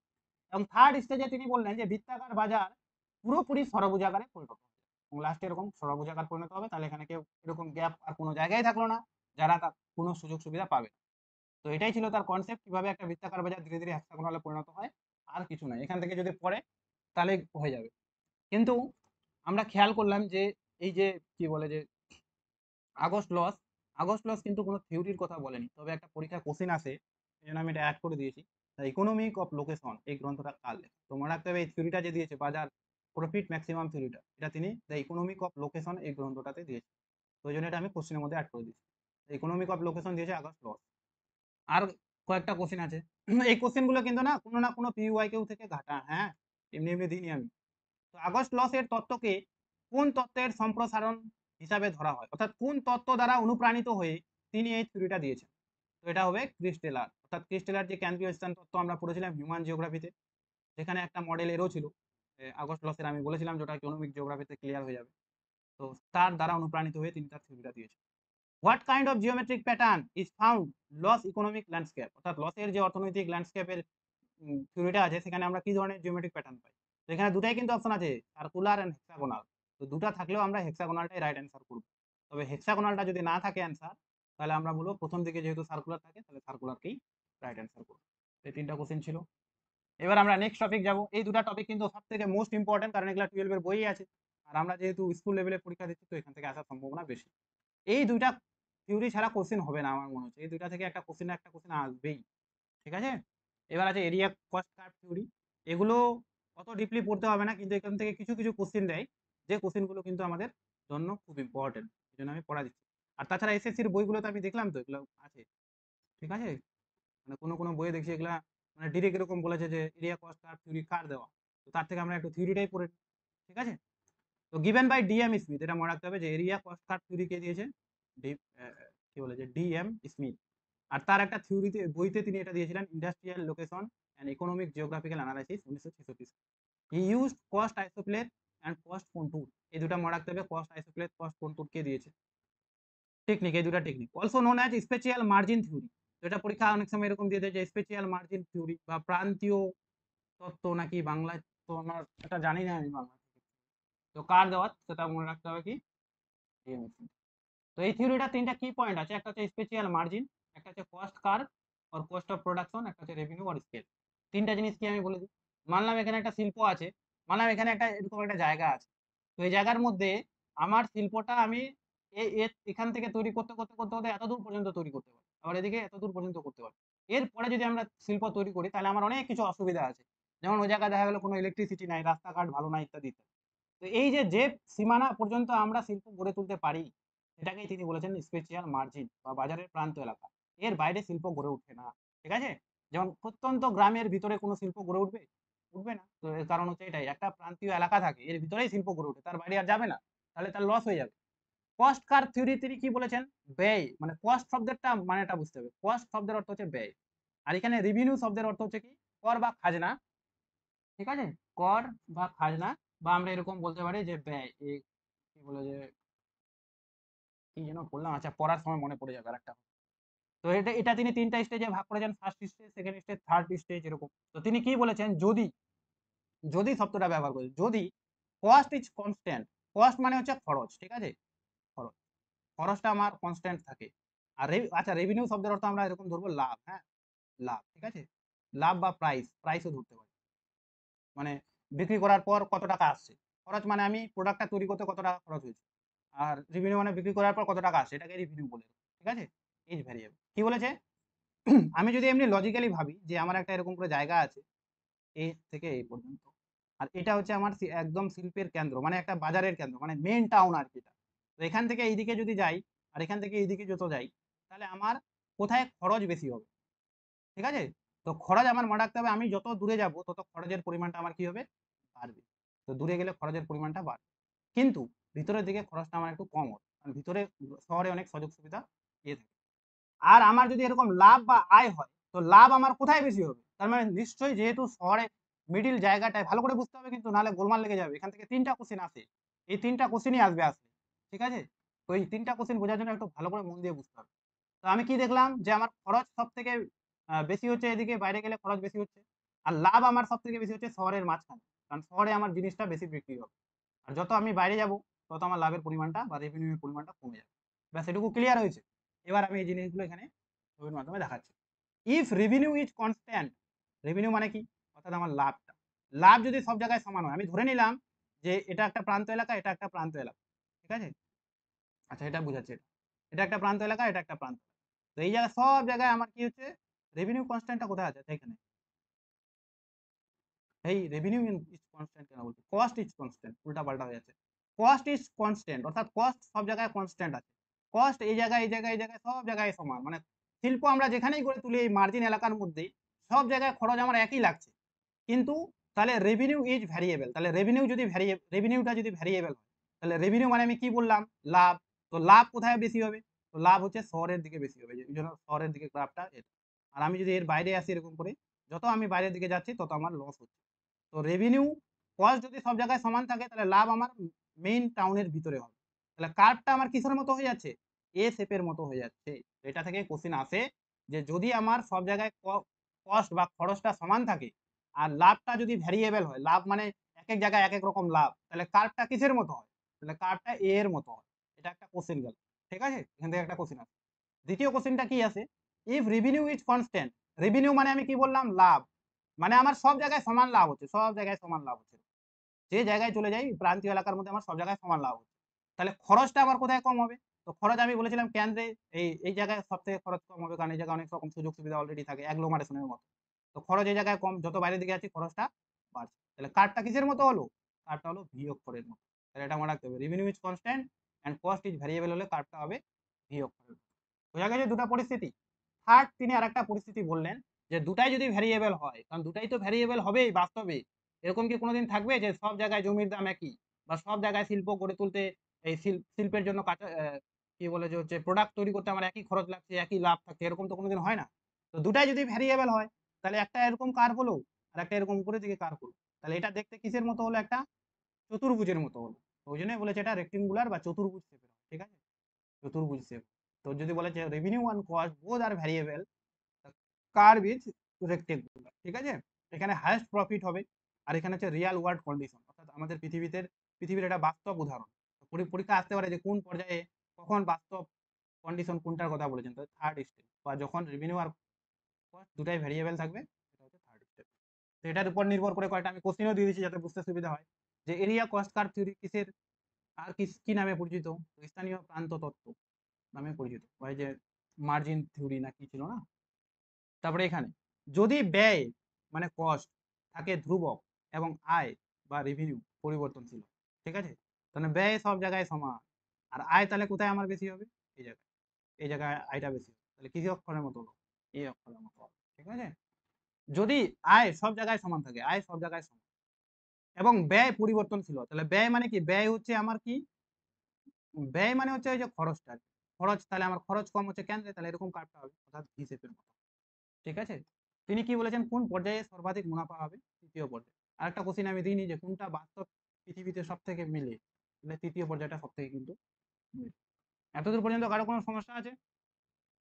এগুলা কোশ্চেন কিন্তু এখন নতুন দিচ্ছে, হ্যাঁ, দিতেও পারে, কিন্তু এত ভিতর থেকে দিবে কিনা জানি না, যেহেতু বইগুলোর মধ্যে আলোচনা করা আছে ওই জন্য আমি একবার বলে দিলাম। কারো যদি মনে হয় যে দিবে না তাহলে সে নাও পড়তে পারে, ঠিক আছে? কিন্তু আমি আমার পড়ায় দেওয়ার কাজ পড়াই দিচ্ছি। এবার আছে behavioural and location. Behaviour and location. Behaviour শব্দের অর্থ হচ্ছে আচরণ। এটা কিন্তু একটা ভূগোলের টার্ম আছে, যারা থট পড়েছে তারা, যে বিহেভিয়ারিয়াল জিওগ্রাফি, আচরণবাদী ভূগোল। তো সেই আচরণবাদী ভূগোলের উপর প্রতিষ্ঠিত। ঠিক আছে? তো এটা কে দেয়? এটা দেয় অ্যালেন ফ্রেড। কেমন করে মনে রাখবো? আচরণ ভালো হলে তার সাথে কি হয়? প্রেম হয়ে যায়। তো প্রেম থেকে ফ্রেড, বিহেভিয়ার থেকে আচরণ, তো আচরণের সঙ্গে প্রেম। মনে রাখবো? লস থেকে লস দিয়েছে লাভের থিওরি, ওরকম ব্যাপার। তো এটা কিসের উপর ভিত্তি করে গড়ে তোলা? এটা মানুষের আচরণের উপর, মানুষের নেচারের উপর ভিত্তি করে কিন্তু এটা গড়ে তোলা। কোয়েন দ্য টার্ম হোমো ইকোনমিকাস, তো এই টার্মটা তিনি ব্যাখ্যা করেছিলেন এন্ড সিএনএন, এরকম একটা টার্ম ব্যবহার করেছেন। তো এটা থেকেও কোশ্চেন আসছিল পরীক্ষায়, ওই জন্য আমি দিয়ে দিচ্ছি যে হোমো ইকোনমিকাস কে ব্যবহার করেছেন, তাহলে অ্যালেন ব্র্যাড হবে। আর সিএনএন কে ব্যবহার করেছেন, তাহলে অ্যালেন ব্র্যাড হবে। এত ডিপলি এগুলো আমি দিইনি, যেগুলা থেকে কোশ্চেন আছে বা যেটুকু পড়লে আমাদের কাজে লেগে যাবে সেইটুকুই আমি দিয়েছি। ঠিক আছে? এবার তিনি কি বললেন যে মেইন কনসেপ্ট দিয়েছে যে শিল্প কোথায় গড়ে তুলবো সেটা নির্ভর করে মানুষের আচরণের উপর। যেমন কেউ যদি হাই অ্যাবিলিটি থাকে, হাই লেভেল অফ ইনফরমেশন কারোর কাছে থাকে, মানে তার খুব শিল্প কোথায় গড়ে তোলা যায় এটার ক্ষমতা, বোঝার ক্ষমতা অনেক বেশি, তার কাছে অনেক তথ্য আছে যে এই জায়গায় গড়ে তুলে আমি লাভবান হবো, ওই জায়গায় গড়ে তুলে লাভবান হবো না, তাহলে তার কি হবে? Good choice for firm location. তাহলে তার কোনো ফ্যাক্টরি বা ফার্ম তৈরি করার জন্য সেই মানুষটা সব থেকে ভালো হবে আর কি, তার পছন্দটা সব থেকে ভালো হবে। তো এটাই লো অ্যাবিলিটি, ধরো আমার কোনো জ্ঞানই নাই, যেমন আমি একটা চায়ের দোকান তৈরি করবো, কথার কথা, চায়ের দোকান সম্পর্কে আমার কোনো আইডিয়াই নাই, দেখা গেল আমি এমন জায়গায় গড়ে তুললাম সেই জায়গায় মানুষই যায় না, দিনে 2-3টা মানুষ যায়, তাহলে ওইটাই বলেছে এখানে লো অ্যাবিলিটি আর লো লেভেল অফ ইনফরমেশন থাকলে bad choice for firm location. Firm লোকেশনের ক্ষেত্রে আমাদের ব্যাড চয়েস হয়ে যাবে। ঠিক আছে? Located in spatial margin or profitability. Spatial margin মানে যে আগের থিওরিটা বলেছে, এই দুটা থিওরির মধ্যে কিন্তু মিল আছে। মানে কেউ যদি এরকম স্পেশাল মার্জিন জানে যে এর ভিতরে আমাকে শিল্পটা গড়ে তুলতে হবে, তাহলে সেটা হবে সবথেকে গুড, ভালো। কিন্তু closer to the new classical optimum, নিও ক্লাসিক্যাল অপটিমাম মানে হচ্ছে যে জায়গায় গড়ে তুলে জীবনে কোনোদিন লস হবে না এরকম ব্যাপারটা, তাহলে ওটা হবে সব থেকে বেস্ট। এই কয়েকটা জিনিস আমাদের মনে রাখতে হবে। কিন্তু এখান থেকে যেটা কোশ্চেন আছে সেটা একটাই, যে আচরণবাদী বা আচরণের উপর ভিত্তি করে কে অর্থনৈতিক জিওগ্রাফিতে থিওরি দিয়েছে, তো সেটার নাম হচ্ছে আমাদের কি অ্যালেন প্রেট। এই দুটা কোশ্চেন আমি এখানে অ্যাড করি। তো এই দুটা জাস্ট কোশ্চেন এখান থেকে হয়, এই দুটা কোশ্চেন বোঝানোর জন্য আমি সব কিছু বলে দিই। কি কি কোশ্চেন হয়, একটা who gave the industrial location theory on the basis of behavioural approach, অর্থাৎ মানুষের আচরণের উপর ভিত্তি করে কে থিওরি দিয়েছে, তো বিহেভিয়ার মানে অ্যালেন প্রেট, ফ্রেম হবে, ঠিক আছে। Who coined the term homo economias homo economicus and CNN, এই টার্মগুলোকে ব্যবহার করেছে অ্যালেন প্রেট। এই যে লেখা আছে এখানে হোমো ইকোনমিকাস, মানে তিনি একটা এরকম চার্ট তৈরি করেছেন, এগুলোর মানে আমি ঠিক জানি না, যে মানলাম কারো অনেক বুদ্ধি টুদ্ধি হলো, তাকে তিনি C11 দ্বারা চিহ্নিত করেছেন, তার থেকে একটু কম বুদ্ধি হলো সেটা দেখা গেলো C20 হলো, এরকম। তার থেকে সব থেকে ভালো বুদ্ধি সম্পন্ন ব্যক্তি অমর্ত্য সেনের মতো, তাহলে তাকে তিনি CNN এরকম। যদি আমি এটা জানি না, কিন্তু এগুলো দ্বারা তিনি এটাই বোঝানোর চেষ্টা করেছেন। CNN এর পরিবর্তে C1N C54 সি দিয়ে এরকম করে থাকতে পারে, তো যেটাই থাকুক না কেন আমরা যাতে অ্যান্সারটা সঠিক করে আসি, অ্যালেন প্রেট, এই হলো ব্যাপার। এবার চলে যাবো আমরা next theory, theory of Graham. এগুলা থেকে তো আসে না, কিন্তু দেখলাম নেটের বইটাতে আছে, শ্যামল সর্দারের বইটাতে, SSCর বইটাতে, নেট বলছি এই জন্য করা যায়। তো গ্রাহাম একটা থিওরি দিয়েছিল 1946 সালে। তিনি অ্যাকচুয়ালি থিওরি নয়, এটা অ্যাকচুয়ালি প্রত্যেকটা লোককে আর কি জানা উচিত বা ভেবে চলা উচিত, এরকম করে কতগুলো রুলস এর মতো বলে কি কি বুঝলি। আর একটা কোশ্চেন এটা থেকে আসতে পারে, যে অতীত ও বর্তমানের উপর ভিত্তি করে কে ইকোনমিতে থিওরি দিয়েছে, তো তার নাম হচ্ছে গ্রাহাম, ঠিক আছে। গ্রাহাম অতীতকে নিয়েছে, যে অতীতে এরকম হয়েছিল, ধীরে ধীরে বর্তমানটা এরকম হবে, আর ভবিষ্যতে এরকম হতে পারে, তো এই তিনটাকে মাথায় কনসেপ্ট রেখেই তিনি তার থিওরিটা দিয়েছেন। অতীত ও বর্তমানে ব্যবহৃত জমির ব্যবহার ও কাজ সম্বন্ধে কোনো ধারণা না থাকলে ভবিষ্যতে কিভাবে জমিকে আরো ভালোভাবে ব্যবহার করা যায় সে সম্বন্ধে সঠিক পরিকল্পনা করা যায় না। অর্থাৎ অতীত বর্তমান দুটা সম্পর্কে আমাকে ভালো করে জানতে হবে, তাহলে আমার ভবিষ্যৎটা ভালো হবে আর কি। এটা অ্যাকচুয়ালি ইন্ডাস্ট্রিয়াল লোকেশন নয়, এটা হচ্ছে এগ্রিকালচারাল সেক্টর নিয়ে আর কি দেওয়া, কিন্তু এটাও তো ইকোনমির মধ্যেই পড়ছে না। তিনি আরো বলেছেন, কোনো জমিকে সঠিক ব্যবহার করা না গেলে এলাকায় মাটি, উদ্ভিদ, জলবায়ু সম্বন্ধে জ্ঞান থাকতে হবে। মানে না গেলে কেন বলছি, ব্যবহার করতে হলে, মানে কোনো জায়গার জমি যদি আমরা ব্যবহার করতে যাই, তাহলে আমাকে মাটি জ্ঞান, এই উদ্ভিদ, জলবায়ু এগুলো সম্পর্কে জ্ঞান থাকা দরকার। গ্রাহামের মতে জমিকে এমনভাবে ব্যবহার করতে হবে যাতে পরিবেশ সুরক্ষিত থাকে, অর্থাৎ সাস্টেনেবল ডেভেলপমেন্টের কথা বলার চেষ্টা করেছেন। জমিকে সামাজিক চাহিদা ও বাজারের চাহিদা অনুযায়ী ব্যবহার করা উচিত, এটাও তিনি বলেছেন। জমির সম্ভাব্য ব্যবহারের উৎপাদন ক্ষমতা সমীক্ষা বা পরীক্ষা নিরীক্ষার মাধ্যমে উপর গুরুত্ব আরোপ করেছেন। তো এরকম কয়েকটা বলেছেন, এগুলো জিনিস মেইন কনসেপ্ট হচ্ছে এটাই, যে কে অতীত, SSCর বইটাতে গেলে কনসেপ্ট কিন্তু আছে, অতীত, বর্তমান ও ভবিষ্যৎ বিবেচনা করে ইকোনমিতে থিওরি দিয়েছে, তার নাম হচ্ছে গ্রাহাম, ঠিক আছে। এবার তিনি হচ্ছে আরেকটা এখান থেকে আসে এরকম, যে USA, যেহেতু তিনি USA ছিলেন, আমেরিকা যুক্তরাষ্ট্রের, তো USA কে 8টা জমিতে ভাগ করেছেন, US এর জমিগুলোকে 8টা শ্রেণীতে ভাগ করেছেন। প্রথম শ্রেণী যেটা জমি, সেটা আমোদ প্রমোদের জন্য, অর্থাৎ বড় বড় হোটেল, লজ এগুলো তৈরি হবে। দ্বিতীয় শ্রেণীর জমিকে তিনি বলেছেন প্রান্তিক বা অলাভজনক, এই জমিটা অলাভজনক, এটা দ্বিতীয় শ্রেণী, যে জমিটাতে কোনো কিছু হয় না, ফসল হয় না, পতিত পড়ে আছে। আর তৃতীয় শ্রেণীর জমি থেকে সপ্তম শ্রেণী পর্যন্ত কৃষিকাজের উপযুক্ত জমি, এরকম হয়তো যে এটা ধান চাষের জন্য, গম চাষের জন্য, এরকম বইয়ের মধ্যে এরকমই ছিল ওটাই। তো কৃষি কাজের জন্য উপযুক্ত জমি হচ্ছে তৃতীয় থেকে সপ্তম। আর অষ্টম শ্রেণী যেটা জমি, সেটা তিনি জনবসতি বা শিল্পাঞ্চলের জন্য বলেছেন। এরকম 8টা শ্রেণীতে ভাগ করেছে ল্যান্ড ক্যাপাবিলিটি ক্লাসিফিকেশনের মধ্যে, ঠিক আছে। ল্যান্ড ক্যাপাবিলিটি ক্লাসিফিকেশনে 8টা ভাগ থাকে জমি, হয়তো তার সাথে লিঙ্ক আছে নাকি। এবার theory of stamp, LD stamp আছে, LD স্ট্যাম্প, ঠিক আছে। তো LD স্ট্যাম্প থেকে একটা কোশ্চেন খুব ইম্পর্টেন্ট থাকে, এটা হচ্ছে এটা, যে LD স্ট্যাম্পের একটা বই আছে, বইটা খুব important, the land of Britain, it's use and miss use, ব্রিটেনের ভূমিগুলো কিভাবে ইউজ করা হচ্ছে, কিভাবে মিস ইউজ করা হচ্ছে, তার উপর তিনি একটা বই লেখেন। আর এই বইতে তিনি একটা থিওরি দেন, যেটা থিওরিটার তো কোনো নাম নাই, তো এটাই মনে রাখবো, land of Britain, it use and miss use. তো এখানে তার মতো তিনিও কতগুলো রুলস দিয়েছিলেন, যেমন জমি স্থায়ী, জমির পরিমাণ বৃদ্ধি প্রায় অসম্ভব, জমি কখনো বৃদ্ধি করা যাবে যাবে না, বরং কমে যাবে। জমির চরিত্র প্রকৃতি নিজেই স্থির করে, জমির চরিত্র কিরকম হবে, অর্থাৎ সে উৎপাদন ক্ষমতা কিরকম হবে সেটা সে নিজেই ঠিক করে, এরকম। জমির ব্যবহারের পরিকল্পনা নেওয়া উচিত, তাই জমিকে ভালোভাবে ব্যবহার করতে জানা উচিত। জমির ব্যবহারের প্রয়োজন মতো পরিবর্তন করতে হবে, দেখা গেলো জমিটা ধীরে ধীরে অনুর্বর হয়ে যাচ্ছে, তাহলে তার একটা ব্যবস্থা নিতে হবে, চাষ করে গেলেই খালি হবে না। এই যে কোশ্চেনটা আছে, সেটা হলো শিল্প জমির ব্যবহারের নীতি প্রণয়নে স্ট্যাম্প স্কট রিপোর্টের সাহায্য নিয়েছেন, এটা আমি বোল্ড করতে ভুলে গেছি, ভেরি ভেরি ইম্পর্টেন্ট। কে স্কট রিপোর্টের সাহায্য নিচ্ছে? স্কট মানে স্কট নামক একজন জিওগ্রাফার বা কেউ একজন, যিনি একটা রিপোর্ট দিয়েছিলেন, সেই রিপোর্টটাকেই তিনি তার থিওরিতে কাজে লাগিয়েছেন। তো স্কট আর স্ট্যাম্প দুজনের মধ্যে কিন্তু নামে একটা মিল আছে, স্কট আর স্ট্যাম্প, ঠিক আছে? সেভাবে আমরা মনে রাখবো। তো স্কটের রিপোর্টে তিনি কি বলেছেন, যে এই যে আহরণশীল শিল্প, আহরণশীল মানে শিল্পকে ভাগ করেছেন, যেগুলোকে আহরণশীল শিল্প বলে। এগুলো হচ্ছে ভারী শিল্প, সহযোগী শিল্প, লঘু শিল্প, সেবামূলক শিল্প ইত্যাদি ইত্যাদি। এগুলো অত আসে না, আসবে হচ্ছে এটা স্কট রিপোর্টের কথা কে বলেছে, তাহলে স্কট রিপোর্টের কথা বলেছিলেন স্ট্যাম্প, ঠিক আছে? এই কোশ্চেনটার জন্য আমি এটা পড়াই দিলাম একটু করে হালকা করে। এবার আছে নেক্সট গ্রোথ পোল থিওরি, এটাও দেখলাম বইয়ের মধ্যে আছে। এগুলা কি পড়াবো না পড়াবো না, কি কেউ যদি মনে করে যেগুলো পড়া না পড়লেও হবে, যে খালি থিওরি গুলো কে দিয়েছে তাও কিন্তু হবে, তো কি পড়াবো না পড়াবো না? বিদেশ কি বলছো? কারণ এসএসসি তে মনে হয় না তো ডিপলি কোশ্চেন হতে পারে।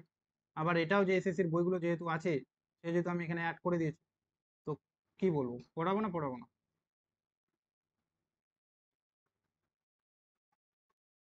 হ্যাঁ না না, হ্যাঁ ঠিক আছে, বেসিক জিনিসটাই বলে দিচ্ছি আমি। তো গ্রোথ পোল থিওরির কথার অর্থ হচ্ছে গ্রোথ পোল, গ্রোথ সেন্টার একটা। এটা হচ্ছে ফ্রান্সিস প্যারক্স প্রথমে দিয়েছিল 1955 সালে, পরবর্তীকালে হচ্ছে বাউডি ভ্যালি 1966 সালে, তার প্রায় 10 বছর 11 বছর পর এটাকে মডিফাই করে, ঠিক আছে? তো growth pole theory Perroux and Boudeville দুজনের। তো তার মতে কি মেইন কনসেপ্ট, তার মতে কি আর কি ব্যাপারটা, যে যদি আমরা কোনো একটা জায়গাকে উন্নত করতে চাই, যেমন আমরা যদি পশ্চিমবঙ্গকে উন্নত করতে চাই কথার কথা, তাহলে আগে থেকে অলরেডি যেটা উন্নত হয়ে আছে কিছুটা, বা আগে থেকে যারা ভালো কন্ডিশনে আছে তাকে উন্নত করা উচিত। যেমন এখানে অনেকগুলো পয়েন্ট আছে, তো আমি এই পয়েন্টটাকে গ্রোথ পোল হিসাবে সিলেক্ট করলাম। তাহলে গ্রোথ পোল তিনি তাকেই বলেছেন যেটা আশেপাশের সমস্ত এলাকা থেকে একটু তুলনামূলকভাবে বড় বা একটু উন্নত। তো এটাই, যেমন আমার 3 জন ছেলে মেয়ে আছে একজন বাবার, ফার্স্ট সেকেন্ড থার্ড, দেখা গেল যে ফার্স্ট সে পড়াশোনায় খুবই ভালো, তো আমি ফার্স্টকে যদি বেশি ফোকাস করি, দেখা গেল সে পরবর্তীকালে অনেক বড় হয়ে গেল, তখন সে সেকেন্ড আর থার্ডকে অটোমেটিক সেই হেল্প করে দিচ্ছে। ব্যাপারটা হচ্ছে এরকম, যে যে বড় আছে তাকে যদি আমরা আরো বড় করি তাহলে তো বেশি কাজে লাগানো যাবে। 2 কোটি টাকা, 2 কোটি না 200 কোটি টাকা যদি আসে কোনো রাজ্যকে উন্নত করার কাজে, তো 200 কোটি টাকা দেখা গেল আমাদের পশ্চিমবঙ্গে 20টা বড় বড় শহর আছে, তো 20টা শহরকে 200 কোটি টাকা ভাগ করে দিলে এক একজন 10 কোটি টাকা করে পাচ্ছে মাত্র। কিন্তু আমরা যদি 200 কোটি টাকা একটাই শহরে ইনভেস্ট করি, তাহলে ওখানে উন্নতি হবে, সেটাই তিনি বলতে চেয়েছেন, আর কিছুই না। তো গ্রোথ পোল মানে সেটাই, যেটা আগে থেকে কিছুটা উন্নত থাকবে। তো আগে থেকে উন্নত থাকার পর তারপরে এই যে টার্মগুলো খুব ইম্পর্টেন্ট, তারপরে তিনি বলেছিলেন যে আমি অনেকগুলো এরকম করে শহর আছে ছোট ছোট ছোট ছোট, এটাকে আমি গ্রোথ পোল হিসাবে চিহ্নিত করলাম, কারণ এটা আগে থেকে উন্নত, ঠিক আছে? যেটা পরবর্তীকালে সমালোচনা হয়েছিল, যে গ্রোথ পোল চিহ্নিত করার ক্ষেত্রে তিনি তো কোনো মানদণ্ড রাখেননি, যে আমরা কেমন করে চিনবো যে ওটা গ্রোথ পোল হবে। এটা পরবর্তীকালে একটা সমালোচনা হয়েছিল, তিনি জাস্ট বলেছিলেন যে একটাকে গ্রোথ পোল হিসাবে চিহ্নিত করা। তারপর তিনি 3 ধরনের ইফেক্টের কথা বলেছিলেন, যে এই গ্রোথ পোলকে যখন আমরা উন্নত করব, তখন 3 ধরনের ইফেক্ট হবে, একটা হচ্ছে পোলারাইজেশন ইফেক্ট, একটা হচ্ছে অ্যাগ্লোমারেশন ইফেক্ট, একটা হচ্ছে ট্রিকল ডাউন ইফেক্ট।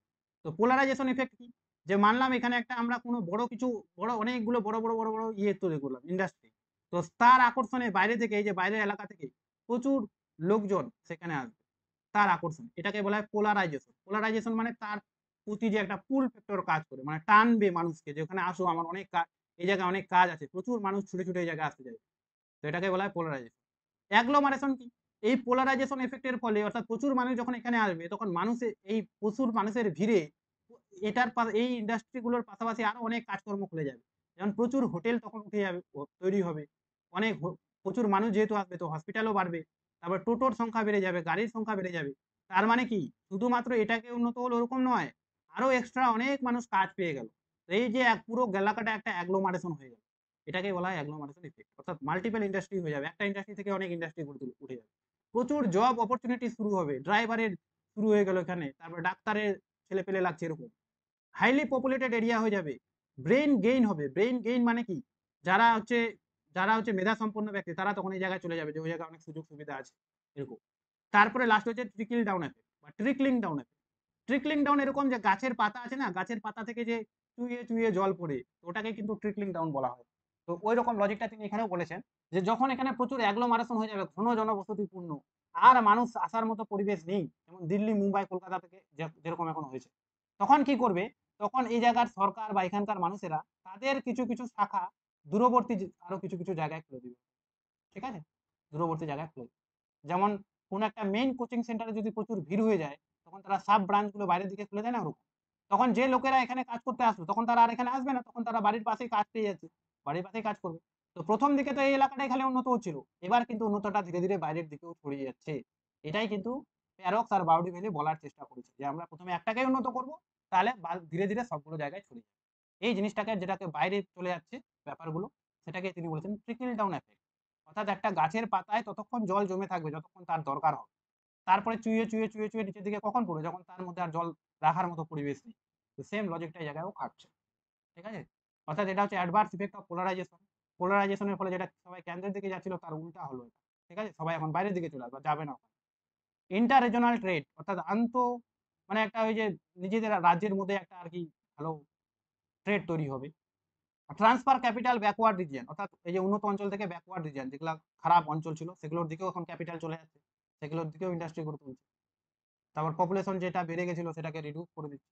এই হলো এটা গ্রোথ পোল থিওরি। এখান থেকে আমাদের মনে রাখতে হবে গ্রোথ পোল থিওরিটা কার দেওয়া, আর মনে রাখতে হবে কে পোলারাইজেশন, অ্যাগ্লোমারেশন আর ট্রিকলিং ডাউন এফেক্ট শব্দটা ব্যবহার করেছিল। এগুলো ইংলিশেই মনে রাখা ভালো, তাহলে আমাদের মনে রাখতে হবে, এটা কিন্তু কনফিউশন হয়ে যায় অনেকে।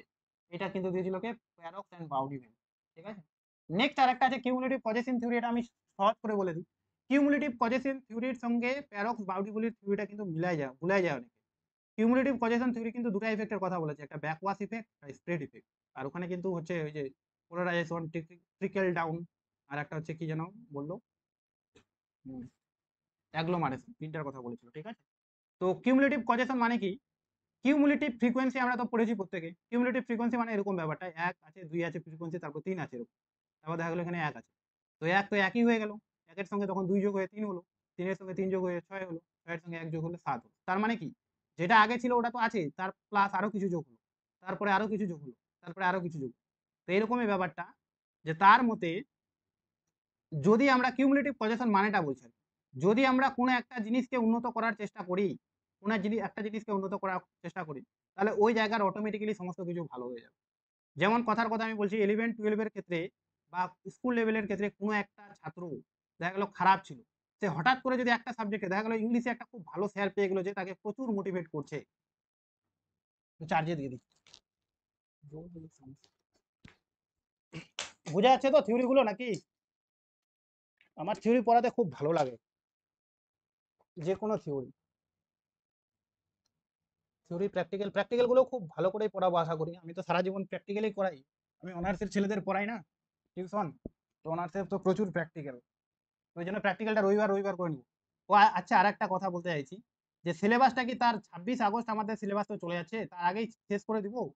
সবাই কি অত চাপ নিতে পারবে? তাহলে আমি তার আগেই শেষ করে দিব, জুলাই মাসের মধ্যেই শেষ হয়ে যাবে। ঠিক আছে, কারণ আমার যেটা চাপ ছিল সেই পেপারটা পড়ানো হয়ে যাচ্ছে, এটা হচ্ছে ইকোনমিক জিওগ্রাফি, বাকিগুলো তো আমার চাপ নেই। তো কি বলো সবাই, শেষ করে দিব কি? মানে তাহলে আমি একটু প্ল্যানটা চেঞ্জ করে নিব। তো সবাই গ্রুপে জানাবা, যদি ওরকম হয় তাহলে আমি জুলাই মাসের মধ্যে শেষ করে দিব সিলেবাস পুরোটা। ঠিক আছে, আগস্টে খালি একটা জিনিস বাকি থাকবে, সেটা হচ্ছে থট। তো থট তো সবার নাই মনে হয়, থট পড়াতে আমার 5 থেকে 6 দিন লাগবে, বেশি লাগবে না। কিন্তু তার আগে জুলাই মাসের মধ্যেই সব শেষ করে দেব। ঠিক আছে, যদি সবাই চাপ নিতে পারে। আর আমি প্রত্যেকটা আলাদা আলাদা ক্লাস নিব, একটু 1 ঘন্টার বদলে 1.5 ঘন্টা নিলাম, দুটা করে ভিডিও আপলোড করে দিলাম, যাদের চাপ মনে হবে তারা পরে ভিডিওগুলো দেখে নিবে আলাদা করে। এটাই হলো বলতে চাইছি। তো কিউমুলেটিভ পজেশন মানেটা কি, যেটা বলতে চাইলাম, যে মানলাম একটা ছাত্র ইংলিশে একটা খুব ভালো স্যার পেয়ে গেল, সেই স্যারটা তাকে প্রচুর মোটিভেট করছে, যে ভালো করে পড়ো, এটা ওটা হবে। তখন ছাত্রটা সত্যি ইংলিশে খুব ভালো পড়তে লাগলো। এবার দেখা গেল সে যখন ইংলিশে ভালো করে পড়ছে, তখন তার যে বাকি সাবজেক্টগুলো আছে সেগুলোও তার, তখন তো তার টেনশন হবে যে আমি খালি তো ইংলিশটাই পড়ছি, বাকি সাবজেক্টগুলো তো পড়ছি না। অথচ সে কিন্তু এতদিন একটা সাবজেক্টও পড়ছিল না, তখন সে কি করবে, ইংলিশের পাশাপাশি বাকি সাবজেক্টগুলো পড়া শুরু করবে। তো কিউমুলেটিভ পজেশন থিওরির মানে হচ্ছে এটাই অর্থ, যে আমরা যখন কোনো কিছু উন্নত করতে চাইবো না, আমরা জাস্ট একটা বিষয়কে এরকম করে চেঞ্জ করে দেবো, বাকি সেই এলাকার বাকি সব নিজে নিজেই চেঞ্জ হয়ে যাবে। যেমন কথার কথা, আমরা যদি রায়গঞ্জে একটা এইমস তৈরি করে দিই, এইমস, ঠিক আছে, যেটা হওয়ার কথা ছিল হয়নি, তো এইমস তৈরি করে দিই। তো এইমস তৈরি করলে কি খালি এইমস ওই ডাক্তারেরই উন্নতি হবে? পাশাপাশি সব কিছু চেঞ্জ হয়ে যাবে, বড় বড় হোটেল, 5 তলা মানে 5 স্টার হোটেল তৈরি হবে, বড় বড় বাস তৈরি হবে ভালো, তারপরে হচ্ছে আরো অনেক কিছু বড় সবকিছু তৈরি হবে। ওটাই তিনি বলার চেষ্টা করেছেন কিউমুলেটিভ পজেশন থিওরির মাধ্যমে। তো কিউমুলেটিভ পজেশন থিওরির অর্থ হচ্ছে এটাই, যে আমরা যখন কোনো কিছুকে উন্নত করতে যাবো, যাতে আমরা একটা জিনিস এরকম করে নাড়াবো, অটোমেটিক্যালি সবগুলো নড়ে যাবে। তো এটা গুনার মিডাল দিয়েছে 1956 সালে, এটা কিন্তু পরীক্ষা আসে। তো তিনি দুই ধরনের রিজিয়নের কথা বলেছেন, একটা হচ্ছে সাপ্লাই রিজিয়ন থাকে, একটা ডিমান্ড রিজিয়ন। সাপ্লাই রিজিয়ন বলতে তিনি সেটাকে বোঝানোর চেষ্টা করেছেন যেটা হচ্ছে প্রাইমারি ইকোনমিক বেস কান্ট্রি, আর একটা হচ্ছে অ্যাডভান্স টেকনোলজি বেস কান্ট্রি, ঠিক আছে? ওটা হচ্ছে ডিমান্ড। যেমন আগেকার দিনে এশিয়া আফ্রিকা থেকে সব সম্পদ চলে যেত ইউরোপে, অথচ ইউরোপে কিন্তু কোনো ফসল টসল উৎপাদন হতো না। কিন্তু প্রথম শিল্প বিপ্লব বলে ইউরোপেই হয়েছে, ইংল্যান্ডে। কি করে হলো? কারণ ইংল্যান্ড ছিল ডিমান্ড রিজিয়ন, ওখানে টেকনোলজি এত উন্নত হয়ে গেছে যে প্রাইমারি যারা ইন্ডাস্ট্রি যেমন এশিয়া আফ্রিকার দেশগুলো থেকে তারা নিল পণ্যগুলো, কাঁচামালগুলো নিয়ে তারা সেগুলোকে আবার এশিয়া আফ্রিকাতে বিক্রি করছে। তো এটা হচ্ছে দুটা ইফেক্ট, একটা হচ্ছে ব্যাকওয়ার্ড ইফেক্ট, একটা হচ্ছে স্প্রেড ইফেক্ট। মানে প্রথমে যে এই জায়গাটা যদি আমরা গ্রোথ করি, একটা জিনিসকে উন্নত করলাম, অটোমেটিক্যালি গ্রোথ হয়ে গেল, তখন বাইরে থেকে সব কিছু এখানে চলে আসবে, এটাকে বলা হয় ব্যাকওয়াশ ইফেক্ট। ব্যাকওয়াশ মানে কি? এই যে ব্যাকওয়াশ মানে এরকম, কিন্তু এখান থেকে এদিকে নয়, কিন্তু এরকম ব্যাকওয়াশ ইফেক্ট মানে বাইরে থেকে, মানে ব্যাকওয়ার্ড রিজিয়ন থেকে এই যে গ্রোথ সেন্টারের দিকে আকর্ষণ হয় due to the centripetal force of demand region. অর্থাৎ ডিমান্ড রিজিয়নে যে একটা সেন্ট্রিপেটাল ফোর্স আছে, সেন্ট্রিপেটাল কথার অর্থ হচ্ছে কেন্দ্রমুখী, আর সেন্ট্রিফিউগাল কথার অর্থ হচ্ছে কেন্দ্র বহির্মুখী। এটা দিয়ে আমি একটা জিনিস দিয়ে মনে রাখি, কাউকে যদি আমরা পিটাই তাহলে সে কি করবে? ঘরের কোনায় গিয়ে লুকায় যায়, তার মানে কি কেন্দ্রমুখী হয়ে গেল, কেন্দ্রের দিকে চলে যাবে। কাউকে যদি গাল দিই তাহলে কি করবে? গাল তো সে আর ভয় পাবে না, তখন গাল শোনার ভয়ে বাইরে চলে যাবে। তো ঘরে থাকলেও তো গালটা শুনতে পাবে না, তো গাল দিলে বাইরে অর্থাৎ বহির্মুখী, আর পিটালে কেন্দ্রে, ঠিক আছে? তো ব্যাকওয়ার্ড ইফেক্ট মানে ডিউ টু সেন্ট্রিপেটাল ফোর্স, অর্থাৎ কেন্দ্রের আকর্ষণ এটা হয়। আর ডিউ টু স্প্রেড ইফেক্ট অর্থাৎ আগের থিওরিটার মতো যখন উন্নত হয়ে যাবে তখন কিছু কিছু সেন্টার বাইরের দিকে হবে, এটাই হলো স্প্রেড ইফেক্ট। তো এটাই আমাদের মনে রাখতে হবে যে ব্যাকওয়ার্ড ইফেক্ট আর স্প্রেড ইফেক্ট কার দেওয়া, সেটা হচ্ছে কিউমুলেটিভ কজেশন থিওরি গুনার মিডালের দেওয়া, আর ওটা কিন্তু অন্যজন। এবার একটা আছে core periphery model. Core periphery মডেলটা আমি ছবিতে দেখাই দিই, জাস্ট এটা মনে রাখতে হবে। জন ফ্রাইডম্যান 1963 সালে কোর পেরিফেরি মডেল থেকে খালি টার্মটাই আসতে পারে। এই যে এটা প্রথম দিকে সবগুলো এরকম করেই একটা একই সব শহর থাকে, তারপরে এগুলো শহরের মধ্যে যে কোনো একটা শহর ধীরে ধীরে কোর হয়ে যায়, ধীরে ধীরে কি হয়ে যায়, কি হলো এটা স্ক্রিনশট হয়ে গেল কোথাও? তো ধীরে ধীরে কি হয়ে যায়? কোর হয়ে যায়। এটা কি সরবে না? এক সেকেন্ড।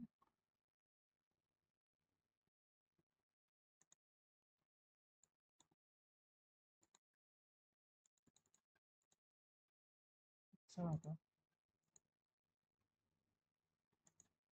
আচ্ছা থাক, না সরুক, কোনো ব্যাপার না। আর বেশি নাই। তো ধীরে ধীরে একটা বড় হয়ে যায়, আর বাকি অঞ্চলগুলোকে তখন পেরিফেরি বলা হয়। কেন্দ্রটাকে কোর, বাকি অঞ্চলগুলোকে পেরিফেরি। তখন কোরের দিকে যখন তখন তারা আসলো, তখন কোরে যখন ধীরে ধীরে উন্নত হবে, তখন উন্নত কাজকর্মগুলো কিছুটা বাইরে চলে যাবে, ঘুরে ফিরে সবগুলো থিওরি একই। তখন কোর আর পেরিফেরির মধ্যে একটা ভালো সম্পর্ক তৈরি হবে, লাস্টে সবগুলোই কোরের মতো হয়ে যাবে, সবগুলোই সমান। অর্থাৎ প্রথম দিকে সবাই যেমন সমান ছিল, কি দিক দিয়ে সমান ছিল? সবাই অনুন্নত ছিল। ঠিক লাস্টেও সবাই সমান হয়ে যাবে, কিন্তু তখন পার্থক্য একটাই হবে, সবাই উন্নত হয়ে যাবে। পেরিফেরি আর কোর বলে কিছু থাকবে না, সবাই তখন কোর। এটাই ছিল তার থিওরি। তারপর আছে স্টেজ অফ ইকোনমিক গ্রোথ। এখানে খালি বইটা মনে রাখবো যে রোস্টভ একটা বই লিখেছে, তাই স্টেজ অফ ইকোনমিক গ্রোথ। এই বইটা কার লেখা? রোস্টভ, ঠিক আছে? তিনি টোটাল 5টা স্টেজে বলেছিলেন যে গতানুগতিক সমাজ ব্যবস্থার স্তর, তারপরে উন্নয়নের পূর্ব শর্ত পালনের স্তর, উত্তোলন স্তর, এগুলো, ঠিক আছে? এখান থেকে আসে না কোশ্চেন। তারপরে এই যে যতগুলো পড়লাম, এটা একটা চার্ট দিয়ে দিচ্ছি, কি ডাউন কোনটাকে ব্যবহার করেছে, একটা বইয়ে পেলাম দিয়ে দিলাম, ঠিক আছে? ল অফ মার্কেট হয়তো আমি এটা পড়াইনি, কিছু কিছু পড়াইনি আমি, তাও পড়তে হবে। যেমন demand depends only supply, David Ricardo. Isolated state of theory, এটা ভন থুনেন পড়েছিলাম। লোকেশনাল রেন্ট আর ইকোনমিক রেন্ট কে দিয়েছেন? Von Thunen. কালকে একটা কোশ্চেন ছিল যেটা ওয়েবার দিয়েছে, ওয়েবার কিন্তু নয়, এটা ভন থুনেনই দিয়েছে। তারপর এখানে আছে একটা গুনার মিডালের দেওয়া। তো এখানে অনেকগুলো দিয়েছি, যেগুলো যেগুলো পড়ালাম, কিছু কিছু এক্সট্রাও আছে, আরও কিছু আমি গ্যাপ রেখে দিয়েছি। সবাই প্রিন্ট আউট করার পর যে যে টার্মগুলো পাবে, এখানে টার্মটা লেখা থাকবে, যেমন সোয়াস effect, backwash effect, polarisation effect, লেখার পর এখানে তাদের নামগুলো এরকম পর পর লিখে, তাহলে কিন্তু কমপ্লিট হয়ে যাবে পর। তো আজকে এতদূর পর্যন্ত ছিল, কারো কোনো সমস্যা আছে থিওরির? আমি বারবার বলছি ওয়েবারেরটা আর লসেরটা, এই দুটা খুব ভালো করে পড়তে হবে। বাকিগুলো জাস্ট টার্মগুলো, কে কোন টার্মটা ব্যবহার করেছে, তাহলে কিন্তু পড়া হয়ে যাবে। কারো কোনো সমস্যা এতদূর পর্যন্ত?